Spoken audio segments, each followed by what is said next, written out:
Pimple hack, spit. Thuk. It works, but the morning spit. Recent ಆಗಿ ಒಂದು interview ಅಲ್ಲಿ heroine Tamanna ಹೇಳಿದೆ ಈ ಪಿಂಪಲ್ ಹ್ಯಾಕ್ ತುಂಬಾ ವೈರಲ್ ಆಗ್ತಿದೆ. ನಿಜವಾಗ್ಲೂ ಮಾರ್ನಿಂಗ್ ಸ್ಪೆಲ್ಸ್ ಮೇಲೆ ಕೆಲಸ ಮಾಡುತ್ತಾ? ಸೈನ್ಸ್ ಏನ್ ಹೇಳ್ತಿದೆ ನೋಡೋಣ ಬನ್ನಿ. ನಮ್ ಸಲೈವಾದಲ್ಲಿ ಬ್ಯಾಕ್ಟೀರಿಯಾ ಜೊತೆ ಫೈಟ್ ಮಾಡೋ ಕೆಲವು ಎಂಜೈಮ್ಸ್ ಇರೋದು ನಿಜಾನೇ, ಆದ್ರೆ ಅದು ಪಿಂಪಲ್ಸ್ ನ ಕಮ್ಮಿ ಮಾಡೋಷ್ಟು ಪವರ್ಫುಲ್ ಏನೂ ಅಲ್ಲ. ಇದಲ್ಲದೆ ಬಯಾಲಿ ಇರೋ ಬ್ಯಾಕ್ಟೀರಿಯಾ ಇಂದ ಸ್ಕಿನ್ ಇನ್ಫೆಕ್ಷನ್ ಇನ್ನೂ ಜಾಸ್ತಿ ಆಗೋ ಚಾನ್ಸ್ ಇದೆ.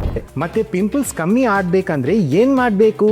ತಮನ್ನಾ ಹೇಳಿದ ಹ್ಯಾಕ್ ಗಿಂತ ಇವು ಟ್ರೈ ಮಾಡಿ. ಸ್ಯಾಲ್ಸಿಲಿಕ್ ಆಸಿಡ್ ಬೇಸ್ ಫೇಸ್ ವಾಶ್ ದಿನಕ್ಕೆ 2 times ಯೂಸ್ ಮಾಡಿ. ನಾನ್ ಕೊಮಿಡೋಜೆನಿಕ್ ಮಾಯಿಶ್ಚರೈಸರ್ ಅಂಡ್ ಸನ್ಸ್ಕ್ರೀನ್ ಯೂಸ್ ಮಾಡಿ. ಜಂಕ್ ಫುಡ್ ನ ಅವಾಯ್ಡ್ ಮಾಡಿ. ಪಿಂಪಲ್ಸ್ ಜಾಸ್ತಿ ಆಗಿ ಬರ್ತಿದೆ ಅಂದ್ರೆ ಇಮಿಡಿಯೇಟ್ ಆಗಿ ಒಳ್ಳೆ ಡರ್ಮಟಾಲಜಿಸ್ಟ್ ನ ಕನ್ಸಲ್ಟ್ ಮಾಡಿ.